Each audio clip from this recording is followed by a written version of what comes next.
Bonjour tout le monde, c'est Aïna, j'espère que vous allez bien et aujourd'hui on va parler de la pousse des cheveux, donc comment faire pousser ses cheveux plus vite. En fait il y a tellement de choses à dire et je ne veux pas que la vidéo dure trop longtemps.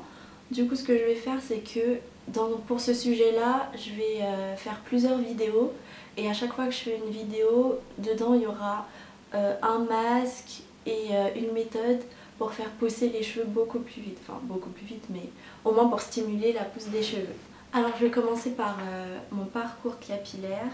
Il faut savoir qu'avant je me lissais tout le temps les cheveux, genre vraiment tout le temps et en plus je les lissais avec mon fer à lisser quand ils étaient encore mouillés. C'est-à-dire que je venais de sortir de la douche, mes cheveux ils étaient encore mouillés. Je les séchais vite fait avec une serviette et directement je passais le fer à lisser sur mes cheveux quand ils étaient encore mouillés. Donc ça les a vraiment détruits. Ça faisait comme ça, enfin je sais pas, il y avait de la fumée qui sortait et tout, mais le résultat était vraiment... Enfin c'était vraiment tout lisse quoi et j'aimais beaucoup, du coup bah j'ai continué à me laisser les cheveux comme ça mais du coup ça les a détruits.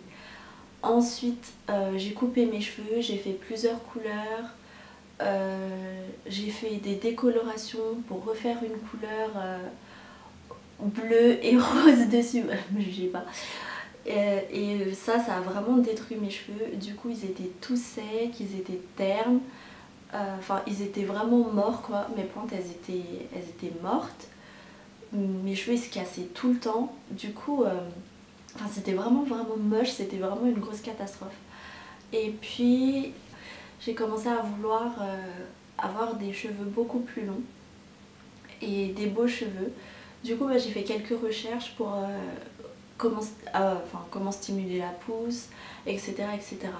Mais en fait pour vraiment comprendre comment, pour vraiment favoriser la pousse des cheveux et faire en sorte que la pousse soit stimulée au maximum, il faut comprendre comment les cheveux fonctionnent. J'ai les cheveux bouclés, j'ai pas les cheveux crépus mais j'ai les cheveux très secs.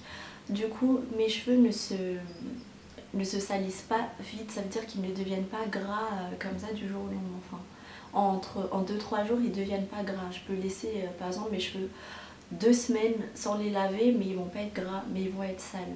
Du coup je me lave les cheveux une fois par semaine et à chaque fois que je me lave les cheveux je fais une routine bien organisée et très riche pour pouvoir nourrir mes cheveux. Alors déjà, si on veut que les cheveux poussent correctement, il faut qu'ils soient en bonne santé. Ça c'est vraiment très important parce que les cheveux poussent de la racine et ils descendent petit à petit.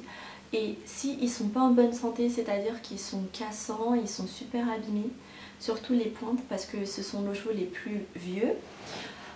Si les pointes sont abîmées, elles vont être cassantes et en fait elles vont remonter petit à petit. Et du coup on va pas voir la pousse de nos cheveux parce que comme les cheveux poussent vers la racine, ils descendent, mais si vers le bas ça remonte, on va pas voir qu'on a gagné des centimètres. En plus de ça, nos nouveaux cheveux qui sont bien à la base, ils vont commencer à s'abîmer de plus en plus aussi parce que la sécheresse du bas remonte vers le haut en fait. Du coup c'est pour ça qu'il faut vraiment nourrir ses cheveux, c'est la chose la plus importante si on veut avoir les cheveux en bonne santé. Donc nourrir ses cheveux en faisant des masques, des soins régulièrement, voire tout le temps, souvent, pour pouvoir protéger ses cheveux. Pardon, et voilà, pour qu'ils soient en bonne santé et éviter que nos pointes soient abîmées et du coup qu'ils se cassent et que ça remonte petit à petit. Du coup il faut nourrir ses cheveux et protéger ses pointes. Ça c'est vraiment très important. Comme nos pointes sont protégées et qu'elles ne sont plus abîmées et elles ne sont plus cassantes, on va pouvoir voir la différence, enfin les centimètres qu'on aura gagnés en fait au fur et à mesure du temps et des soins qu'on aura fait. En plus nos cheveux vont être beaucoup plus jolis et en bonne santé et c'est beaucoup, enfin moi personnellement je trouve ça mieux d'avoir des cheveux en bonne santé plutôt que d'avoir des cheveux longs mais qui sont vraiment cassants, abîmés, avec plein de petits frisottis bizarres, etc. Je vais vous dire comment moi j'ai fait pour stimuler la pousse de mes cheveux. Je vais vous mettre des photos mais en soi j'ai commencé en 2013. J'ai décidé en fait d'arrêter de lisser mes cheveux et de rester au naturel, c'est-à-dire laisser mes cheveux bouclés. Mais à cette époque-là, comme mes cheveux étaient super abîmés, bah c'était vraiment très moche en fait. Je ressemblais à un mouton, enfin je ressemblais à rien en gros, mais c'était le sacrifice à faire pour que mes cheveux soient en bonne santé. Parce que tout ce qui est fer à lisser, même sèche-cheveux et tout, ça abîme vraiment les cheveux, la chaleur ça les agresse, tout ça. Donc c'est pour ça qu'il faut vraiment passer au naturel et arrêter de se lisser les cheveux.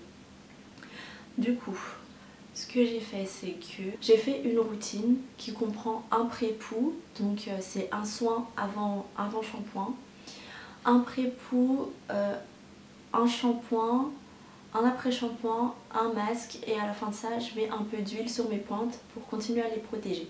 Au début j'ai pas commencé à mettre du shampoing directement, tout simplement en fait parce que le shampoing contient du sulfate et ça agresse le cuir chevelu. Et du coup ça n'aide pas vraiment à la pousse du cheveu parce que ça assèche notre cuir chevelu pour le nettoyer. Et le sébum qu'il y a dessus, c'est ça qui permet en fait à nos cheveux de pousser correctement. Du coup le sulfate enlève complètement le sébum et ça sèche nos cheveux, du coup ils ne peuvent pas pousser correctement. Donc j'avais commencé le méthode du no poo, c'est-à-dire que j'utilise pas de shampoing pour me laver les cheveux mais que de l'après-shampoing. Il faut savoir que l'après-shampoing lave quand même parce que on m'a demandé si ça nettoyait aussi les cheveux, enfin c'est censé être un soin un peu. Donc oui, l'après-shampoing contient des agents nettoyants qui nettoient les cheveux mais qui n'agressent pas autant que les shampoings. Pour cette première vidéo je vais commencer par un bain d'huile, ce qui est très important parce que ce qui nourrit les cheveux c'est de l'huile. Alors je vais commencer par vous présenter un bain d'huile que je fais avant de faire mon shampoing. Et aussi un peu comment je l'applique, etc. Je commence par l'huile de ricin vierge que j'ai achetée en pharmacie. C'est l'élément indispensable pour faire pousser les cheveux. Je chauffe l'huile en bain-marie avant de l'appliquer sur ma tête. Alors j'ai séparé mes cheveux en petits twists en fait pour faciliter l'application de l'huile sur toute ma tête. Comme ça il y a déjà des séparations et je peux appliquer facilement l'huile aux racines. Et puisque les cheveux poussent à la racine, il faut mettre l'huile à cet endroit et bien le distribuer sur toute la tête. Alors en fait l'huile de ricin est connue pour aider les cheveux à pousser plus vite et les rend plus forts et plus épais. Du coup une fois que j'ai appliqué sur toute ma tête, je masse pendant quelques minutes pour bien faire pénétrer l'huile en fait.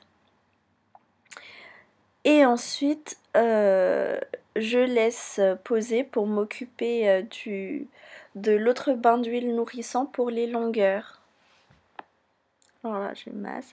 Alors là, je commence avec un fond d'huile de ricin et je rajoute de l'huile d'olive extra vierge. Aussi de l'huile de coco 100% pure. Et enfin du beurre de karité. Et je vais faire chauffer le tout en bain-marie jusqu'à ce que ça fonde. Ensuite, je défais mes twists pour pouvoir appliquer l'huile sur toutes mes longueurs. Et surtout, j'insiste sur les pointes parce que c'est celles qu'il faut le plus nourrir et le plus protéger. Alors, j'applique l'huile partout sur mes longueurs. Et en fait, ces huiles-là sont connues pour être très nourrissantes et ont la capacité de pénétrer au cœur de la fibre capillaire pour les nourrir. Et en les chauffant, ils ouvrent les écailles des cheveux et pénètrent plus facilement. Donc une fois que je suis bien imbibée d'huile, j'attache mes cheveux en chignon et je laisse poser. Minimum 1 heure, mais en général, je laisse beaucoup plus longtemps. Voilà, c'est la fin de la vidéo. Je pense que c'était un peu long, je suis vraiment désolée. Mais c'est pour ça justement que je voulais diviser la vidéo en plusieurs, le sujet en plusieurs vidéos. Je vous présente un masque et comme ça, ça sera beaucoup plus court parce que franchement si on devait étaler tout le sujet en une seule vidéo, vous serez là jusqu'à l'année prochaine. Enfin, bref. Du coup voilà, j'espère que ça va vous être utile. Je suppose que cette vidéo là va être la plus longue. Mais en même temps il fallait que je présente un peu comment ça fonctionne, du coup je pense que c'est vraiment la vidéo la plus longue. Mais donc voilà, je récapitule, il faut faire un bain d'huile, utiliser l'huile de ricin, masser son cuir chevelu. Ensuite, quoi d'autre, ne pas utiliser de shampoing avec du sulfate. Même le silicone c'est mauvais, j'ai oublié de le dire, je sais. Mais le silicone c'est aussi mauvais. De l'extérieur ça a l'air d'être joli, mais en fait à l'intérieur le cheveu il est toujours autant abîmé. Donc évitez aussi tout ce qui est shampoing, après shampoing avec trop de silicone. Voilà, je crois. Ok, c'est la fin de la vidéo. J'espère que ça vous a plu. J'espère surtout que ça en a aidé certaines pour comprendre un peu le fonctionnement des cheveux et pour pouvoir stimuler la pousse des cheveux. Je vous mettrai aussi dans la barre d'infos la vidéo pour les cheveux bouclés. Comme ça vous voyez à peu près en 2 minutes comment je fais, mais ici cette vidéo là c'est vraiment pour vous expliquer. Après quoi d'autre, si vous avez des questions ou des suggestions, n'hésitez pas à me laisser un commentaire et me le dire. Si la vidéo vous a plu, n'hésitez pas à mettre des petits pouces en l'air, ça fait toujours plaisir. N'oubliez pas de vous abonner à ma chaîne pour plus de vidéos. Bisous.